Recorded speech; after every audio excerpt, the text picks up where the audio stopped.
예, 오늘부터는 이제 광야 시대로 이제 들어가게 되는데요. 광야 시대에 우리가 들어가기 전에 지난주에 저희가 레위기 이제 마지막 부분까지 다 끝을 내고 대신에 이제 레위기의 핵심 주제 4가지에 대해서 저희가 살펴보고자 했지만 시간이 부족해서 다루지 못했습니다. 그래서 오늘 레위기의 핵심 주제 4가지에 대해서 먼저 살펴보고요. 그리고 난 다음에 이제 민수기로 들어가도록 하겠습니다. 레위기의 핵심 주제는 총 4가지입니다. 첫 번째는 예배. 결국 레위기는 이제 성전, 이제 성막이죠. 성막과 제사와 또 제사장의 여러 제도, 율법에 관한 말씀을 하시면서 결국 하나님 앞에 이스라엘 백성들이 어떤 존재인지를 드러내는 것입니다. 너희는 이러한 존재다. 너희는 하나님을 예배하는 존재고 너희 삶 자체가 하나님을 영화롭게 하는 삶이어야 한다. 그래서 너희가 하나님의 백성들이다 라는 것을 드러내시는 겁니다. 그래서 하나님의 백성됨의 표에 대해서 율법을 주시고 또 성막 제도를 주시고 또 제사 제도를 허락하여 주셔서 그들을 다른 이방 나라로부터 거룩하게 성별해 나아가시는 거죠. 그 중심에 무엇이다? 바로 예배다 라는 것이고요. 두 번째는 우리가 제사 제도에 대해서 또 그 의미에 대해서 또 살펴볼 필요가 있습니다. 주님께서, 하나님께서 왜 이스라엘 백성들에게 제사 제도를 주셨는가? 자, 세 번째는요, 제사장이 어떤 존재인가, 어떤 사람인가를 다시 한번 기억해 보셔야 됩니다. 제사장이 어떤 역할을 하고, 어떤 직무를 감당하고, 하나님 앞에 어떠한 존재인지. 자, 그리고 마지막으로 레위가 주는 4번째 교훈은 바로 성막에 관한 내용입니다. 하나님께서 이스라엘의 그 진영 한가운데에 성막을 주십니다.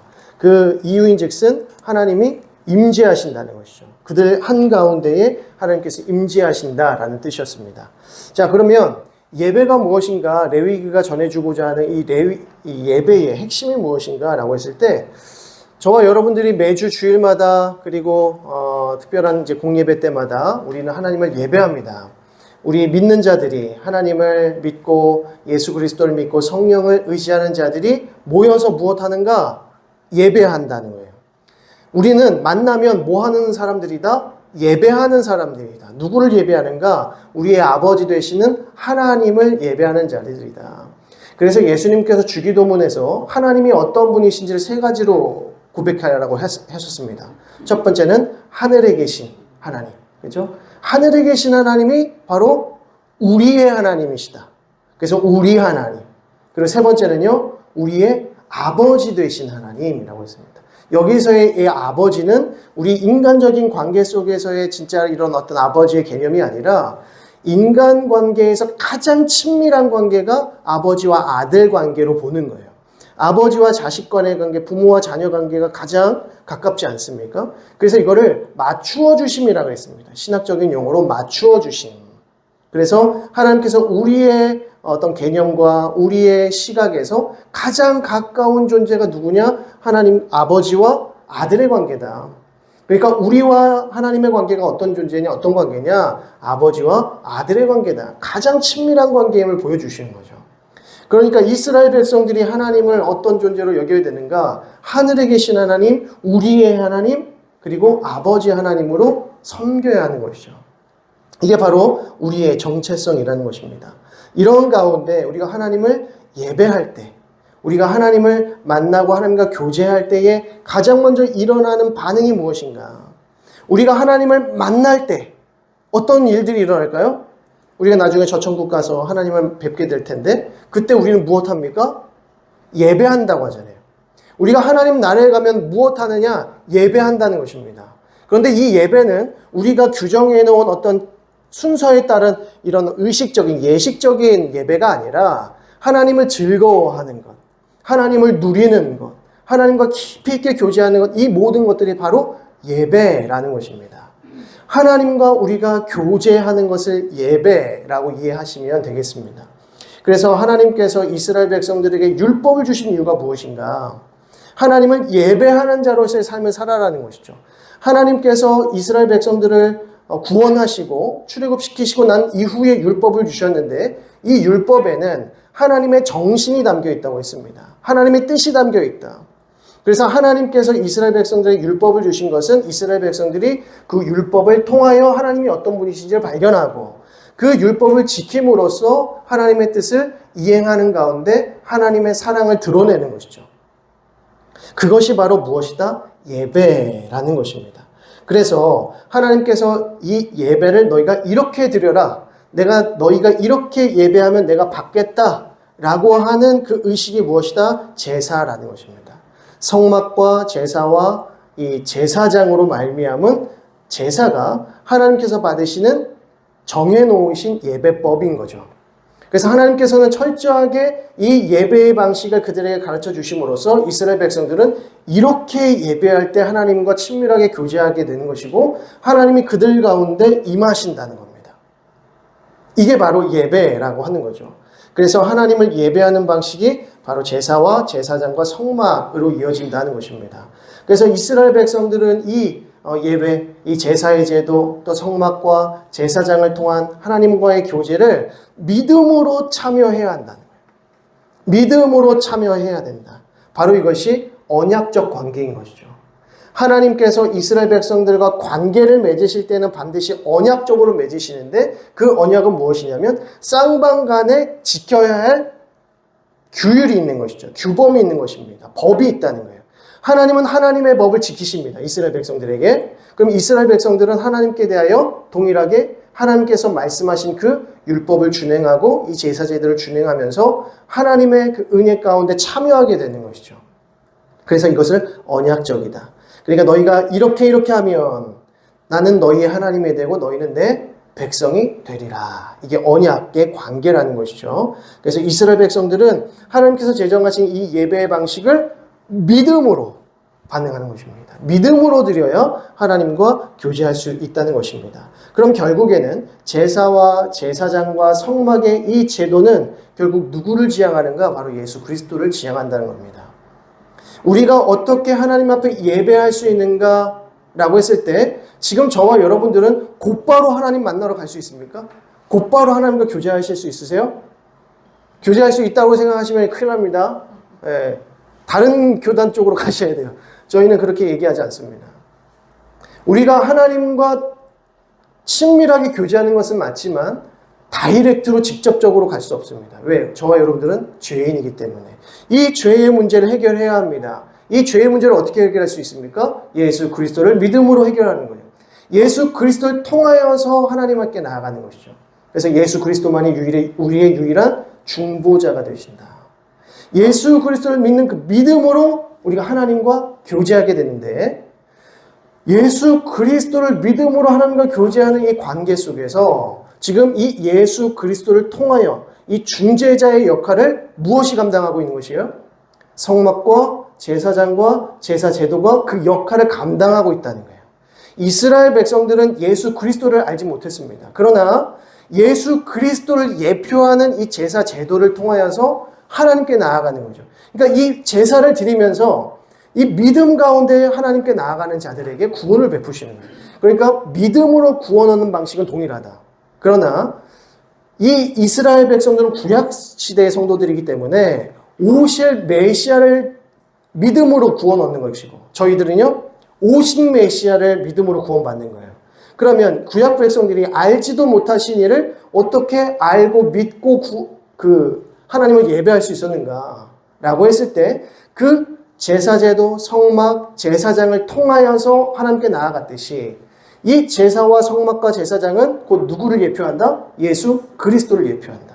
그러니까 이것을 믿음으로 하나님께 나아가는 자에게 하나님께서 구원을 베푸신다는 건 똑같다는 겁니다. 그러니까 이스라엘 백성들은 율법을 잘 지켜서 구원받는 자들이 아니고 저와 여러분들 똑같이 죄인이지만 율법을 지킬 수 없지만 예수 그리스도께서 예표가 되신 이 제사 제도를 통하여서 하나님과 교제할 수 있게 되었다는 겁니다. 이런 의미에서 하나님 나라의 백성이 되는 거죠. 그래서 이 예배의 방식 중요한 것이고요. 두 번째는 이제 제사 제도가 왜 중요한가라고 했을 때 제사 제도를 주시기 전에 먼저 무엇부터 주셨어요? 하나님께서 율법을 주셨어요.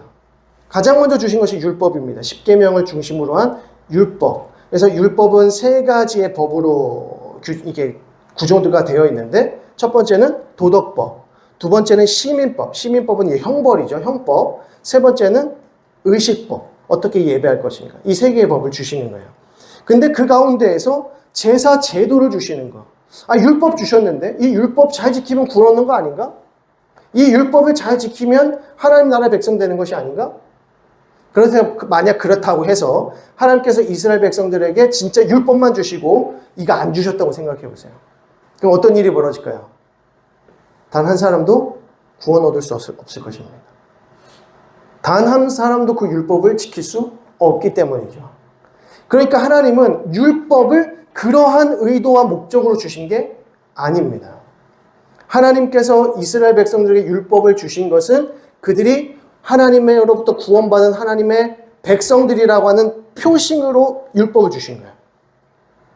그러니까 이스라엘 백성들은 율법을 지키되 어떤 마음으로 지킵니까? 내가 이 율법 잘 지켜서 구원 얻어야지 이런 게 아니라 하나님께서 나를 구원하셨기 때문에 감사와 감격 가운데 기쁨으로 그 율법을 즐거운 마음으로 지키는 거예요.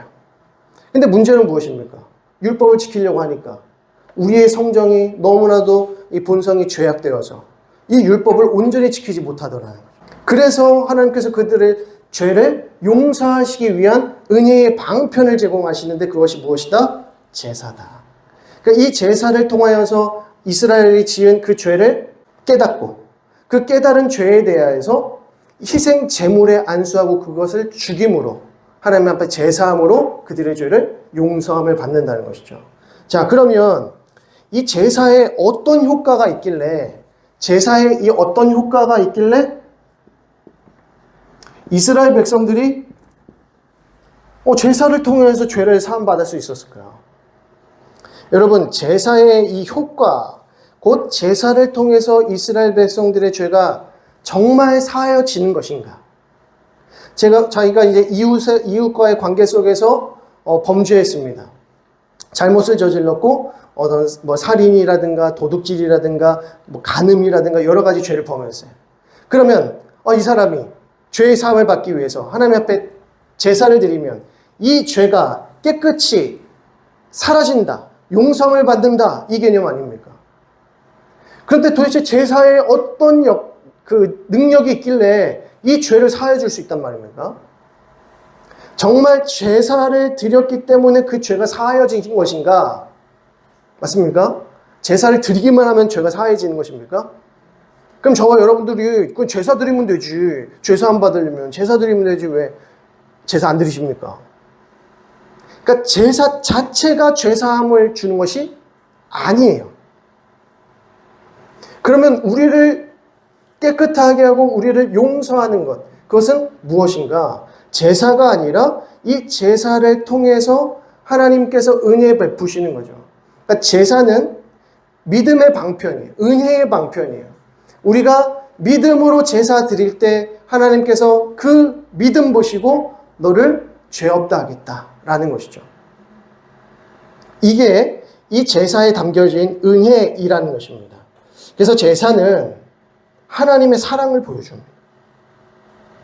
잔인하게 짐승을 찢고 짐승을 죽이고 그 피를 따로 모아서 핏부림을 하고 그 고기는 다 태우든지 아니 화목제로 다 나누어 먹지 않습니까? 근데 누구 때문에 죽는 거예요, 짐승은? 짐승은 누구 때문에 죽습니까? 아무 죄 없는 이 짐승들이 그냥 우리 죄 때문에 대신 죽는 거 아닙니까? 그런데 이 이스라엘 백성들이 이 짐승을 찢어 죽이는 가운데에서 무엇을 생각해야 합니까? 내가 얼마나 죄인인가? 내가 이렇게 찢겨져야 되고 내가 이렇게 피 흘려야 되고 내가 이렇게 죽어야 했는데 하나님께서는 나를 찢으시지 않으시고 내 피를 받지 아니하시고 짐승의 피를 대신 받으시는구나. 아, 이게 하나님의 사랑이요 은혜구나 라는 것을 발견해야 한다는 것이죠. 그런데 점점 이러한 믿음이 사라져요. 이런 믿음이 사라지면 뭐만 남습니까? 형식만 남죠. 그럼 제사만 하면 난 용서받는 거예요. 그래서 또 간음하고 살인하고 도둑질하고 탐심하고 죄를 지어요. 그래, 어차피 제사만 드리면 되는 거. 또 제사 드리면 제사 안 받았다고 하고 또 죄를 짓고. 이게 아니란 말이죠. 죄사함의 이 모든 은혜는 내가 찢겨져야 되고 내가 죽어야 되는데 예수 그리스도께서 희생 제물로서 나를 위해 죽으셨구나. 내가 어떻게 이렇게 살아가야 되는가? 그 거룩하신 분이 나를 위해서 이렇게 죽으셨는데 내가 이렇게 살아야 되겠는가? 라는 것을 깨닫고 변화된 삶을 살아가야 한다는 것이죠. 그래서 변화된 삶이 믿음인 것입니다. 변화된 삶이 없는 믿음은 거짓 믿음이라고 했어요. 죽은 믿음이라고 했어요. 그래서 반드시 우리 가운데 하나님께서 믿음 보시고 용서해 주시는 거죠. 그러니까 우리가 이제는 예수 그리스도께서 단번 제사로 말미암아 우리는 더 이상 제사 드리지 않지만 예수 그리스도께서 죽으심을 통하여서 우리가 그 은혜 가운데 동참하면서 구원의 은혜를 누린다는 것입니다. 그래서 제사 그 자체가 의미가 있는 것이 아니라 철저히 하나님의 은혜의 작용이다. 그래서 이 제사 제도는 결국 예수 그리스도를 지향하게 되어 있다라는 것입니다. 세 번째로는 제사장에 관련된 내용입니다. 제사장이 누구인가 그러면 왜 제사장이 중요할까라고 했을 때 이 하나님께서 율법을 주시고 제사 제도를 주시면서 또 성막 제도를 주시면서 누구를 가장 중요하게 다루냐면 바로 레위인과 제사장들이에요.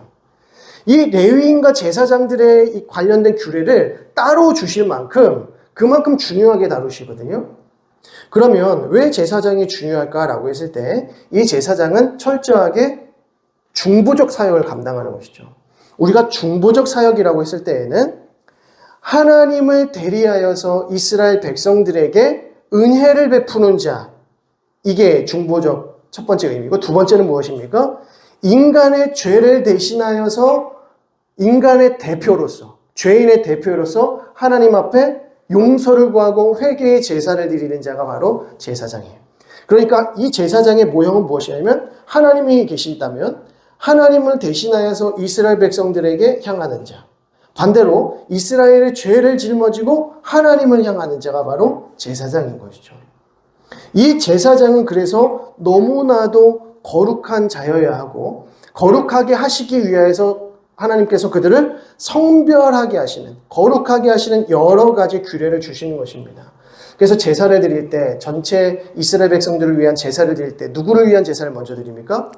제사장들을 위한 제사를 먼저 드리고 난 다음에 이스라엘을 위한 제사를 드리는 거예요. 그래서 레위기 같은 경우에는 우리가 너무 힘든 내용들이 이제 성경 안에 너무 많아서 이 본문에 대한 이해를 하기가 너무 어렵지만 그 담긴 내용과 의미를 생각할 때는 레위기만큼 우리에게 은혜를 끼치는 성경이 없습니다. 하나님의 이 예배, 제사, 제사장, 성막에 관련된 얘기처럼 우리에게 큰 은혜를 주는 또 성경이 없다는 것이죠. 자, 그러면 제사장, 이 제사장은 우리의 대표, 그리고 하나님의 대리자로서의 중보의 역할을 감당합니다. 자, 그래서 우리 백성들을 위해서 무엇을 하냐면 제사를 드리죠. 그리고 백성들을 위해서 기도를 합니다. 그리고 하나님의 말씀을 가르칩니다. 그리고 하나님께 뜻을 구하는 자입니다. 그런데 지금 제사장이 하고 있는 그 역할들을 지금 우리 시대에 누가 하고 있어요? 제사장이 하는 역할을 지금 누가 하고 있습니까? 다 같이? 땡! 저 아니에요. 저 아니에요. 저 그렇게 안 해요. 물론 우리 성도님들을 위해서 기도하고 가르치고 하나님의 뜻을 구합니다. 근데 그거 저만 할 수 있는 겁니까? 그럼요. 우리 모든 성도들에게 다 주신 거예요. 여러분들이 여러분 자신을 위해서, 이스라엘 백성들을 위해서, 하나님의 백성들을 위해서 기도하시지 않습니까? 또 가르치시지 않습니까? 교사로서? 또 여러 직분 가운데에서 가르치세요. 그리고 하나님의 뜻을 구하세요. 직접적으로 이제 구하시잖아요. 저를 통해서 구하시나요? 전 그렇게 막 이렇게 부담 가지고 목회하라 그러면 나는 잘 안 합니다. 어떻게 그렇게 합니까? 너 혼자 지성소 들어가라면 저 안 해요. 그냥 이스라엘 백성들로 남지 왜 목숨 걸고 지성소 들어갑니까? 그 부담스러운 직분을 어떻게 제가 감당합니까? 예수 그리스도께서 다 하셨어요. 우리는 예수 그리스도를 믿는 그 믿음 가운데에서 예수 그리스도의 그 중보적 사역을 믿음으로 구하는 거예요. 그래서 하나님께서 만민을 거룩한 제사장들로 부르시는 거예요. 제사장 나라가 되게 하시고 제사장이 되게 하시는 거예요. 목사만 하는 거 절대 아니고 로마 카톨릭 사제를 통해서 그렇게 하시는 거 절대 아닙니다. 사제를 통해서만 구원받는 거 절대 아닙니다. 목사를 통해서만 구원받는 게 아닙니다. 예수 그리스도를 믿는 믿음 가운데서 구원받으시는 거예요. 그 믿음 가운데 기도하는 것이고요. 말씀을 공부하시고 가르치시고 하나님의 뜻을 구하는 것이지. 그래서 지금 제사장이 없는 거예요. 그런데 로마 카톨릭은 사제라고 부릅니다. 로마 카톨릭의 성직자들은 제사장이에요. 제사장 개념이에요. 목사의 개념이 아니고. 그래서 그 로마 카톨릭 사제들이 서 있는 그 단을 저희는 강단이라고 말합니다. 강단은 뭐냐면 설교를 강도한다고 그러죠. 설교를 선포하는 자리라 해서 강대상, 강단이라고 부르는데 로마 카톨릭은 말 그대로 제단이라고 불러요. 제단. 그래서 그 제단에 뭐가 있어요? 포도주와 떡이 있는 거예요. 이게 두고 그래서 미사를 드리는 거죠. 미사는 예배가 아니고요. 미사는 제사예요. 그래서 미사는 떡과 포도주를 나누는 시간인데 포도주는 흘릴 수 있으니 떡만 나누는 겁니다. 그래서 그거는 제단이라고 불러요. 그러니까 로마 카톨릭의 예배는 지금도 여전히 제사예요. 그러니까 로마 카톨릭 사제들은 누구예요? 제사장들이에요. 사제 제사장들이에요. 그래서 그들이 은혜를 베풀지 않으면 구원 얻지 못해요. 그러니까 로마 카톨릭은 지금도 무엇에 갇혀 있는 거예요? 구약시대의 율법에 갇혀져 있는 거죠. 그러니까 구원론이 저희랑 다릅니다. 예수님 믿는다고 말하고 성령 믿는다고 말하고 하지만 구원론이 다릅니다. 그리고 성경을 하나님의 말씀으로 받지 않습니다. 하나님의 말씀으로 받지 않아요. 왜냐하면 성경은 교회의 사제들 중심으로 만들어진 책이기 때문에 교회의 권위 밑에 있어요. 성경은. 근데 우리는 뭡니까? 성경의 권위 위에 교회가 세워졌다라고 믿는 것이죠. 베드로의 신앙 고백이 바로 그 고백 아닙니까? 그 신앙 고백 위에 교회가 세워진 것이지 로마 카톨릭은 베드로 위에 교회가 세워졌다고 보는 거예요. 베드로가 그 교회인 거죠. 그래서 성경은 교회의 권위 밑에 있는 겁니다. 근데 우리는요, 성경의 권위가 최종적 권위인 것이죠. 그래서 교회는 성경의 권위 아래에 있다는 거예요. 그거 헷갈리시면 안 됩니다. 그래서 어떤 분들은 왜 로마 카톨릭하고 천주교하고 교회하고 똑같은 성경 보는 거 아니야? 똑같이 하나님 믿는 거 아니야? 똑같이 삼위일체 하나님 믿는 거 아니야? 근데 왜 연합을 못해? 서로 연합해야 되는 거 아니야? 왜 자꾸 교회를 나눠? 라고 하지만 다 완전히 다릅니다. 구원론이 완전히 달라요. 지금 제가 말씀드린 것처럼 로마 카톨릭은 사제 없이는 하나님을 만날 수 없습니다. 사제의 고해성사이시지 않으면 용서받지 못하십니다. 지금도. 근데 우리는 어떻게 용서받아요? 말씀을 의지하고 예수 그리스도를 의지하는 가운데에 기도하시면 여러분들의 골방에서 죄사함을 받습니다. 이게 완전히 다르다는 것을 다시 한번 기억하셔야 됩니다. 자, 성막. 마지막으로 성막의 개념은 무엇인가? 하나님의 임재의 상징인 것이죠. 지난번에 한번 말씀드렸지만 회막과 성막은 실제적으로는 의미가 틀립니다. 회막은 만날 회자를 써서 하나님과 만나는 성막, 만나는 텐트 자리입니다. 성막은 거룩하게 하나님께서 제정하신 방식대로 만들어진 공식적인 텐트를 말하고요. 그리고 회막은 처음에는 누구와 누구의 만남이었습니까? 하나님과 모세와만 만나는 자리였어요. 그래서 회막은 다른 곳에 지어져 있었습니다. 진영 밖에 지어져 있었습니다. 모세가 진영 밖에 따로 회막을 놓고 하나님과 교통했다는 거죠. 교제했다는 겁니다. 그런데 하나님께서 성막의 제도를 제정하시고 그 성막을 이스라엘 진 한가운데 두시면서 이제는 더 이상 회막이 다른 곳에 있을 필요가 없고 성막 가운데 있게 된 거죠. 그러면 하나님께서는 이 이스라엘 진영 밖에서 모세와 교제하시다가 성막을 통하여서 어떻게 하시는 겁니까? 이스라엘 진영 안으로 들어오시는 거예요. 이스라엘 한가운데로 들어오시는 게 바로 회막, 성막인 것이죠. 그래서 이 이후부터는 성막이 회막과 동일한 표현으로 등장을 합니다. 성막이 만들어지기 전에는 회막과 성막은 다른 의미였어요. 그런데 성막이 지어진 이후에는 성막과 회막의 의미가 동일한 것이다 라는 거죠. 그러면 이 하나님의 임재가 곧 하나님의 백성들 안으로 들어오게 되었다라는 것입니다. 결국 이 성막이라고 하는 것은 하나님의 임재의 상징이고 하나님의 임재의 장소이기 때문에 이스라엘 온 백성들 가운데 하나님의 임재가 임하였다. 하나님께서 임하기 시작하셨다라고 하는 것. 이것이 바로 임마누엘, 하나님이 우리와 함께 계시다 함이라 라는 뜻이죠. 이 임마누엘의 이름이 누구의 이름입니까? 예수 그리스도의 이름입니다. 네가 한 아들을 낳으리니 이름을 임마누엘이라 하라. 왜? 하나님이 우리와 함께 계시다 함이라 라는 뜻으로 예수 그리스도를 우리에게 주셨어요. 그런데 예수 그리스도께서 임마누엘이라고 하시기도 하지만 또 샬롬이죠. 예수 그리스도께서 샬롬이에요. 예수 그리스도는 평강의 왕이라 할 것이라. 왜 그렇죠? 평강, 샬롬은 어떻게 이루어집니까? 하나님이 우리와 함께 계실 때가 샬롬이에요. 그러니까 임마누엘과 샬롬은 같은 뜻입니다. 그러니까 성막 자체도 결국은 누구를 지향한다? 예수 그리스도를 지향한다. 하나님이 우리 가운데 임하신 사건은 예수 그리스도로 말미암은 것이기 때문에 그래서 예수 그리스도께서 성전이 되시는 거예요. 그러면 지금은요. 성전은 누구입니까? 지금은 저와 여러분입니다. 왜 저와 여러분이 성전입니까? 성전 되시는 예수 그리스도께서 성령으로 우리 가운데 계시기 때문에 우리가 성령의 전, 곧 그리스도의 전, 성전인 것입니다.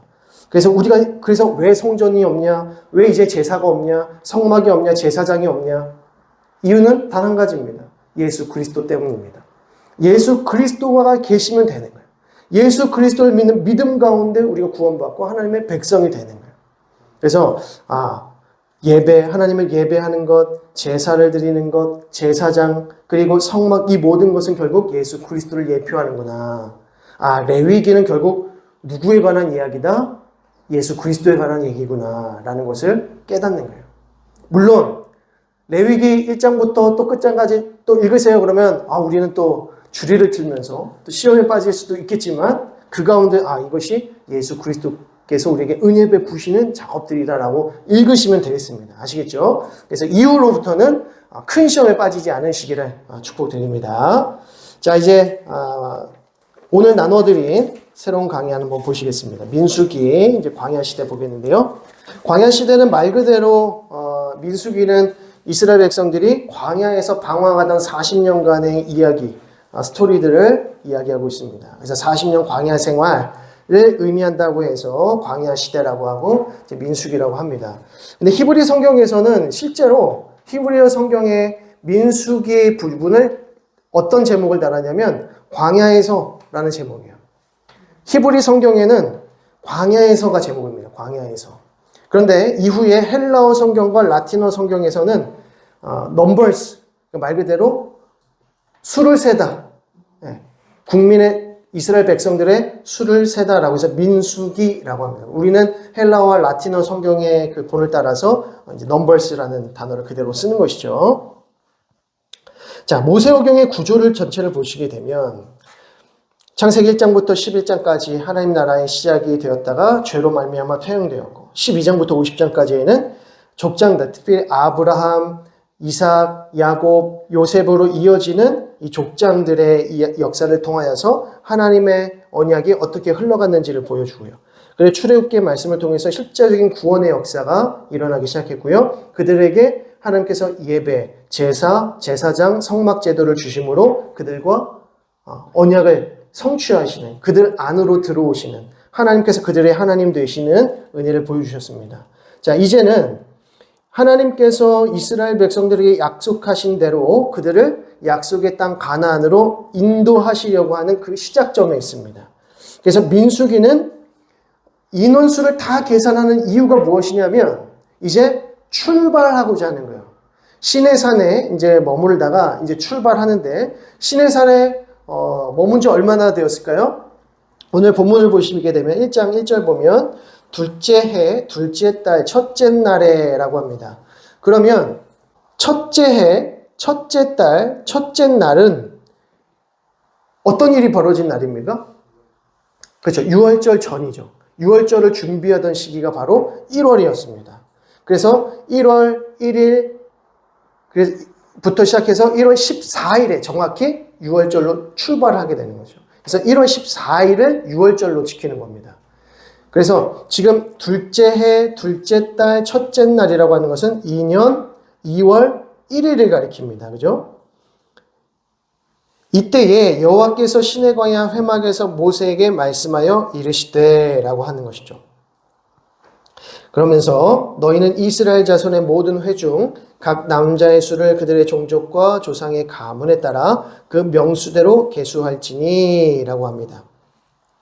이스라엘 백성들이 출애굽한 이후에 지금 시내산에 도착한 지는 11개월 정도가 흐른 시점입니다. 10개월에서 11개월 정도 흐른 시점입니다. 그럼 시내산에 11개월 머물면서 무슨 일들이 일어났는가? 우리가 앞서 살폈던 대로 거룩과 성결하게 하시는 작업, 율법을 주시고 또 예배와 제사와 제사장과 성막에 관련된 모든 말씀을 주시는 과정 가운데 이스라엘 백성들을 정결하게 하시는 작업을 하는 겁니다.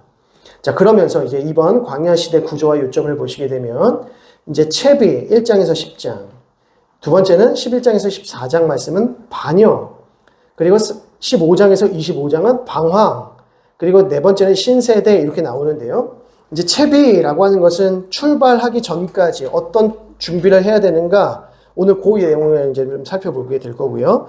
두 번째 반역, 출발을 했어요.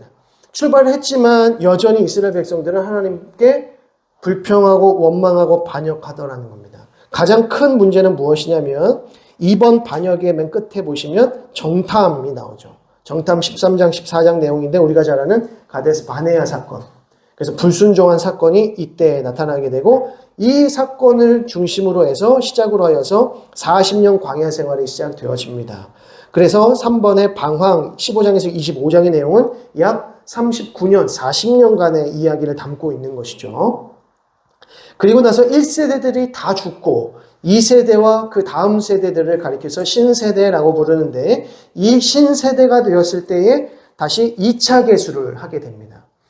1세대들이 살아있을 때 첫 번째 계수가 지금 바로 1장 1절에서부터 나오는 1장 5절에서부터 나오는 첫 번째 계수고요. 두 번째 계수는 첫 번째 이제 세대 제1세대들이 다 죽은 이후에 2세대, 3세대의 신세대들이 나타났을 때 그때에 2차 계수를 하게 되는 여정입니다. 그러니까 결국에는 이스라엘 백성들과 하나님께서 새로운 삶의 시작을 위해서 가나안 땅으로 출발을 했지만 여전히 죄 가운데 있는 이스라엘 백성들을 하나님께서 그냥 내버려 두지 아니하시고 약속의 땅에 들어가시기 전에 먼저 어떻게 하십니까? 그들을 정결하게 하시고 연단하시는 40년의 광야 생활을 주신다는 겁니다. 그리고 마침내 가나안 입성을 위한 준비를 하게 하시는 것이 이제 네 번째 단락이 되는 것입니다. 자, 이렇게 정리하시면 될 것 같고요. 한번 넘기시고요. 광야 시대의 내용을 보도록 하겠습니다. 자, 채비 1장에서부터 10장의 내용인데요. 여기서는 이제 시내 광야에서 아직 시내 산입니다. 시내 광야에서 각 지파별로 계수를 합니다. 약속의 땅으로 나아갈 준비를 하는 것이죠. 자, 그래서 이 채비의 제일 첫 번째는 진을 조직하는 것입니다. 진을 조직한다. 시내산에서 11개월 동안 있다가 이제 드디어 출발을 하고자 하는데 남자 장정이라고 하는 것은 20살, 20세 이상의 군인의 역할을 할 수 있는 자들을 가리킵니다. 그래서 지금 우리가 1장부터 3장까지 쭉 읽어 내려가신 동안 어떤 표현이 많이 등장했냐면 군대라는 표현이 많이 등장합니다. 군대 수를 계수하는 거예요. 그러니까 남자 장정들, 20세 이상이 되는 군인들, 지금 당장 전쟁에 나가서 싸울 수 있는 그 인원수를 계수하는 겁니다. 이 인원수를 계수했더니 총 몇 명이 나왔다 그래요? 60만 명이라고 했습니다. 자, 20세 이상 군인들만 60만 명이라면 이스라엘 전 인구가 몇이었을까요? 적어도 200만에서 400만까지 봅니다. 이렇게 많은 인원수를 이제 물론 남자 장정들만 세지만 그리고 남자 장정들 20세 이상의 군인들만 계수한 이유는 무엇이냐면 이들이 전쟁에 나아갈 수 있을 뿐만 아니라 한 가정의 가장입니다. 이때는 20세 전후로 해서 다 결혼을 시키고 결혼을 합니다. 그래서 따로 가정을 꾸려요. 그래서 가정을 꾸리게 되면 남편과 아내를 중심으로 자녀를 또 이제 낳게 될 텐데, 그렇게 하면 또 한 텐트를 쓰는 거겠죠. 하나의 장막을 쓰게 되는 것입니다. 그리고 이 장막에 이 하나하나의 이 가정 수가 있을 때, 나중에 가나안 땅에 들어갔을 때 이제 땅 분배를 하지 않습니까? 이 장막별로 주는 거예요. 그러니까 20세 이상의 군인이라고 했을 때 이 사람들을 중심으로 가나안 땅을 분배하는 것입니다. 가장을 중심으로 해서. 그래서 한 가정의 기업을 하나님께서 주시는 거죠. 그래서 그런 의미로 함께 이해하셔야 되는 것입니다. 그래서 20세 이상의 군인들이 60만 명 이상이었기 때문에 모든 가족들 다 포함하게 되면 200만에서 400만 명의 사람들입니다. 이 많은 사람들이 어떻게 가나안 땅으로 들어갈 수 있겠는가? 라고 했을 때 질서를 잡아야 된다. 질서를 잘 잡고 출발을 해야 된다라고 하는 것을 말합니다. 그래서 진을 조직하는 것이죠. 진을 조직하는 이야기가 결국 민수기의 핵심, 이 초반 채비의 핵심입니다. 그래서 진을 조직할 때 1장에서 4장의 내용을 보게 되면 지파별 계수와 진영 배치라고 해서 이렇게 표로 정리를 해드렸는데요. 여러분들의 수고를 많이 들어드린 겁니다. 지금 1장에서부터 나오는 내용이 이 표에 관련된 내용이구나, 이렇게 보시면 돼요. 자, 먼저 그 표를 보시면 야곱의 아들들이라고 했는데, 이 야곱의 아들들의 순서는 창세기 35장에 등장하는 내용입니다. 창세기 35장에 보면 순서가 어떻게 아들들이 나열되어 있냐면 르우벤, 시므온, 레위, 유다, 이사갈, 스불론. 제일 먼저 레아로부터 낳은 아들들. 그리고 라헬을 통해 낳은 아들이 요셉과 베냐민.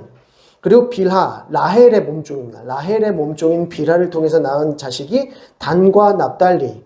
그리고 다시 레아가 실바로부터 이제 자식을 낳게 해서 갓과 아셀을 낳게 되는 것이죠. 이렇게 해서 순서로 쭉 되어 있습니다.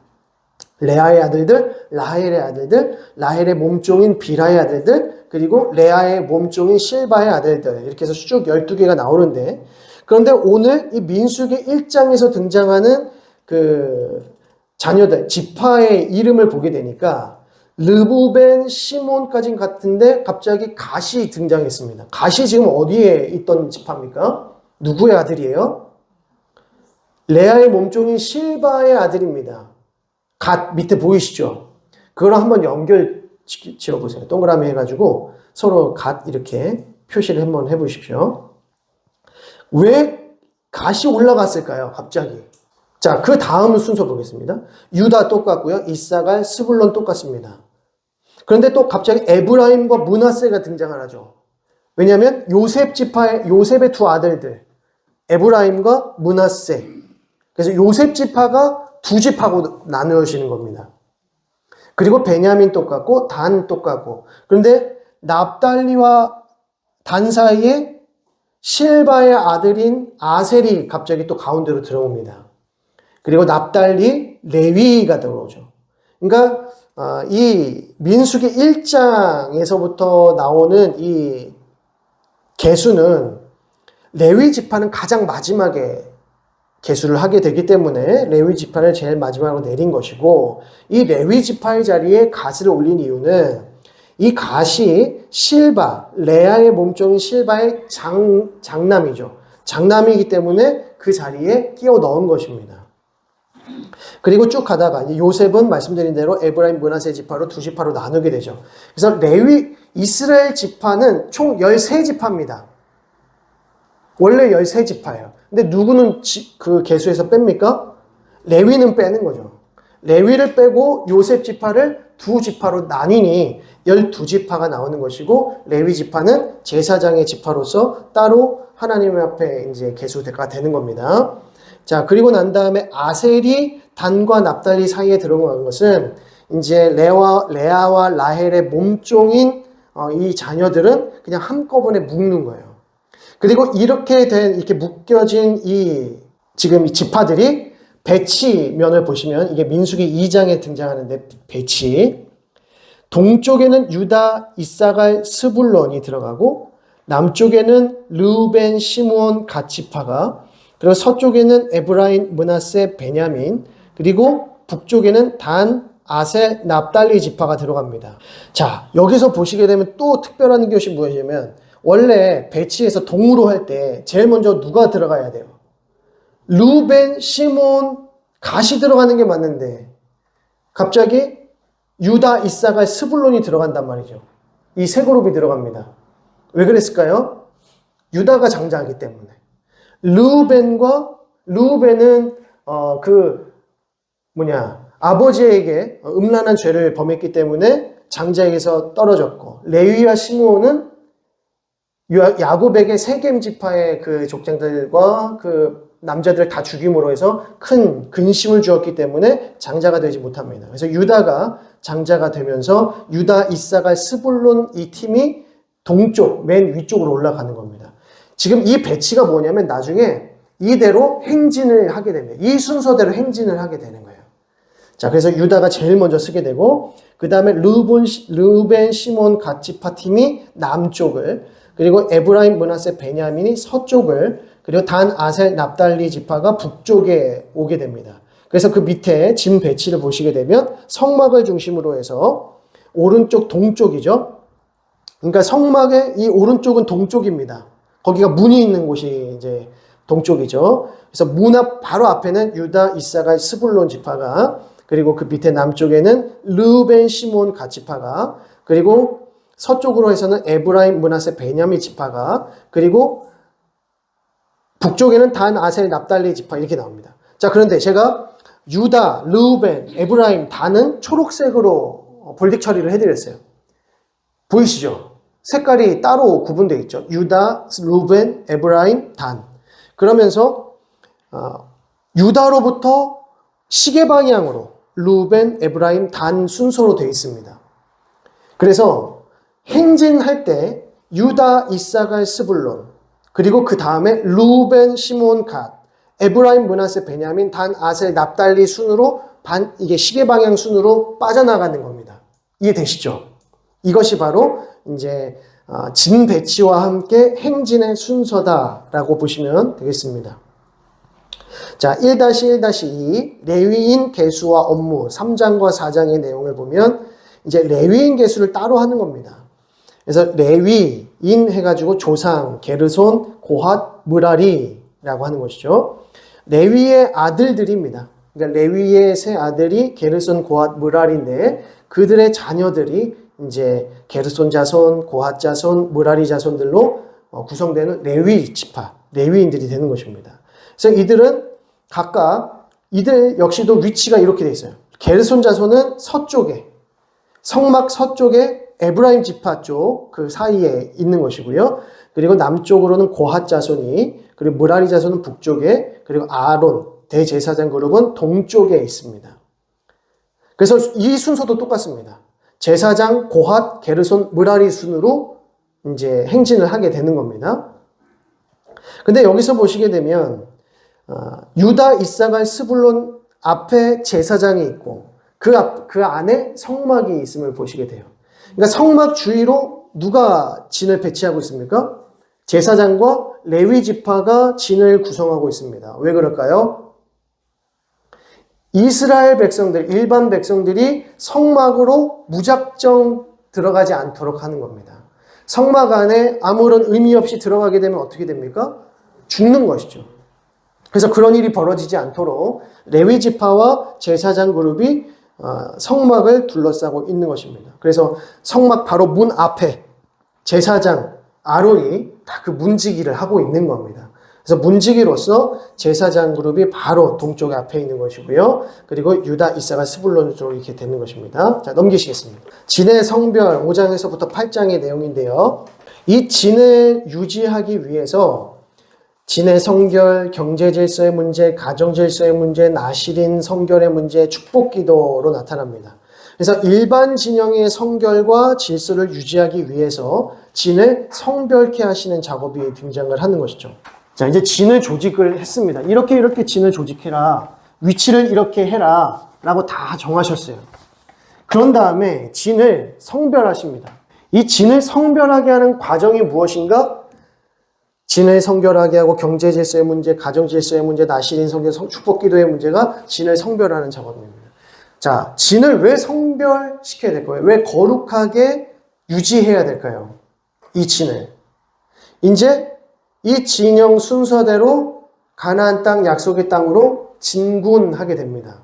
근데 앞서 제가 말씀드렸듯이 군대에 나아가서 싸울 수 있는 20세 이상의 남자를 계수했습니다. 그들을 군대라고 부릅니다. 그래서 이 군대의 그 순서대로 행진을 하게 되는데 말이 행진이 아니라 우리는 이것을 행군이라고 부르죠. 그러니까 이건 행군입니다.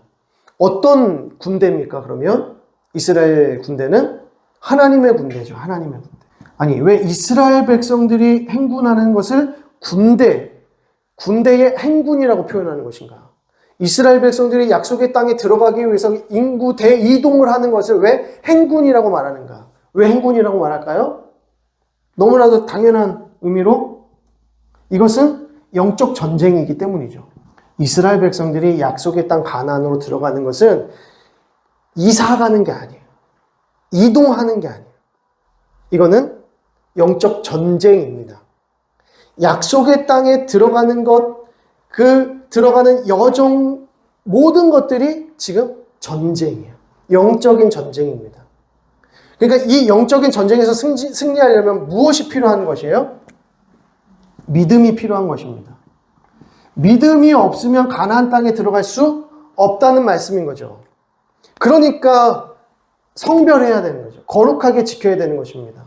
그러니까 이거는 그냥 이사, 자리를 옮기는 정도의 그런 사건이 아니라 하나님의 백성들, 하나님의 군대가 약속의 땅 가나안으로 진격하여 들어가는 하나님의 영적인 전쟁, 전투인 것이죠. 그리고 약속의 땅 가나안에 들어갔어도 그 영적인 전쟁은 계속해서 일어나는 것입니다. 언제까지 일어날까요? 사사기서, 여호수아, 사사기, 사무엘 상하, 열왕기 상하에 이르기까지 계속해서 전쟁이에요. 다 영적인 전쟁입니다. 이 영적인 전쟁에서 실패하면 어떻게 될까요? 믿음이 없어서 하나님께 불평하고 원망하고 하나님을 떠나 살면 어떻게 되는 것입니까? 영적 전쟁에서 실패하니 영적 전쟁에서 실패하면 어떻게 돼요? 죽거나 포로로 끌려가는 겁니다. 그래서 이스라엘 백성들이 죽거나 포로로 끌려가는 겁니다. 왜? 영적 전쟁에서 실패했기 때문이죠. 그것이 이제 이후에 열왕기하 이야기 들어가면서 이스라엘 백성들이 멸망당하고 아수르와 바벨론으로부터 멸망당하는 일이 아닙니다. 그러니까 결국에는 성경이 말씀하고 있는 이스라엘 백성들의 모든 행진들은 다 영적 전쟁이다. 전투다. 저와 여러분들의 우리의 인생은 또 어떻겠습니까? 치열한 영적 전투의 현장입니다. 저와 여러분들도 싸워야 합니다. 싸우지 않고 분투하지 않으면 패배하게 되는 거죠. 12사도를 중심으로 한 예수님의 제자들 역시도 계속해서 근신하여 깨어 있어야 했던 것이고 하나님의 전신갑주로 옷 입어야 했던 것이고 끝까지 주님 부르실 그날까지 영적인 전투와 영적인 여정을 해나가야 된다는 것이죠. 그러니까 하나님께서 우리를 얼마나 거룩하게 하시고자 하나님께서 우리에게 은혜 베푸시는지. 그런데 그 은혜를 우리가 거부하고 하나님 앞에 거룩하기를 힘쓰지 않는다거나 이 영적 전투에서 전혀 그 민감함 없이 두려움 없이 살아간다면 이스라엘 백성들로 하나님의 백성들로의 참된 삶이 아니라는 것입니다. 영적 전쟁이 없으면요, 저와 여러분들 삶에 영적 전투가 없고 영적 이 어떤 싸움이 없으면 어떻게 될지 모릅니다. 나는 천국 갈 수 있다라고 확신하는데 그 확신이 도대체 어디서부터 오는 확신인지 저는 알 수 없습니다. 나의 삶 가운데 영적 전쟁이 없는 아주 평화롭고 안락한 삶 가운데 살아가고 있는데 나는 하나님의 백성들로 구원을 받을 확신은 있어. 이 확신이 도대체 어디서 오는 확신인지를 점검해 보셔야 됩니다. 영적 전투가 없는데 내가 하나님 나라에 들어갈 수 있는 확신을 갖고 있다? 그러니까 사실 많은 그리스도인들 가운데 정말 하나님 나라에 들어갈 수 있는 그리스도인들이 그리 많지 않습니다. 좁은 문 할 때 많은 자들이 그 넓고 평탄한 길로 가고 이 좁고 협착한 길로는 아무도 찾아오지 않는다라고 했을 때 이 말씀을 누구에게 하신 거예요? 예수님이? 군중들에게 하셨습니까? 이 좁은 문에 관한 이야기는 제자들에게 하신 거예요. 교회 성도들에게 하신 거예요. 불신 영혼들은 말할 것도 없고 교회 안에서 예수를 믿는다라고 구원의 확신 가운데 있다라고 말하는 자들조차도 좁은 문 들어가기를 힘쓰지 않는다는 겁니다. 그래서 이 영적 전쟁이라고 하는 개념이 없다면 내가 하나님의 백성인가를 의심하셔야 되고요. 그리고 내가 영적 전쟁을 치열하게 싸우고 있다. 지금도 내가 어떻게든지 근신하고 깨어있기 위해서 영적 전쟁을 싸우고 있다라고 했을 때 기도가 없으면 영적 전쟁 아니에요. 제가 우리 경신교회 오면서 영적 전쟁, 나는 하나님의 백성으로 정말 영적 전쟁을 하고 있다라는 것을 많이 깨닫는 요즘입니다. 왜 우리 선배 그 목사님들이 담임 목회하면 기도밖에 안 나와라고 했던 것이 이제 알겠어요. 기도밖에 안 나와요. 왜 기도밖에 안 나오는지 아세요? 제 생각대로 안 돼요. 제 뜻대로 안 돼요, 이게. 이렇게 하면 이렇게 될 줄 알았어요. 이렇게 하면 이렇게 되는 거 아니야? 근데 그렇게 안 되는구나. 이게 내 생각과 또 다르구나 라는 거를 깨닫게 되더라는 거예요. 이제 1년밖에 안 됐는데 벌써 많은 걸 깨닫고 그래서 우리 선배님들께서 그렇게 기도하셨구나. 그렇게 기도 가운데 나아가셨구나. 그래서 저도 이제 목회를 하면서 이렇게 같이 힘쓰고 같이 영적 전쟁하고 같이 기도할 수 있는 이 기도의 동역자들이 너무나도 중요하다. 이 목회라고 하는 것, 목양이라고 하는 것, 우리의 이 신앙이라고 하는 것은 결국 영적 전쟁이기 때문에 기도하지 않으면 포로로 끌려가는 겁니다. 죽든지. 그래서 우리가 그런 일이 일어나지 않기 위해서는 어떻게 해야 될까요? 끊임없이 기도하셔야 돼요. 열심히 기도해야 되고 늘 기도해야 되고 깨어서 기도해야 합니다. 그래서 내가 영적 전쟁을 우리 삶 가운데에서 나의 삶이 현장에서 영적 전쟁을 하면서 기도할 수밖에 없는 상황이 오거든 하나님이 나를 사랑하시는구나, 내가 하나님의 백성이구나를 확증하셔도 돼요. 그때는. 그런데 그런 영적 치열한 싸움이 없고 기도가 없고 간절함이 없는데 난 하나님의 백성이야, 하나님께서 나를 이렇게 평안하게 해주셨어, 절대 아니라는 말입니다. 하나님께서 절대 그렇게 내버려 두시지 않아요. 왜냐하면 우리는 죄인이기 때문입니다. 우리는 여전히 죄인이기 때문에 이 죄와 싸워야 되는 겁니다. 그래서 이 죄를 위해서 예수 그리스도께서 오신 것이고 우리가 예수 그리스도와 함께 이 치열한 영적 전쟁을 해 나아가야 한다는 것이죠. 그래서 하나님께서 이스라엘 백성들을 성별하게 하시는 장면이 이제 5장에서부터 8장에 나오는 것입니다. 이 부분부터는 이제 다음 주에 살펴보도록 하겠습니다. 자.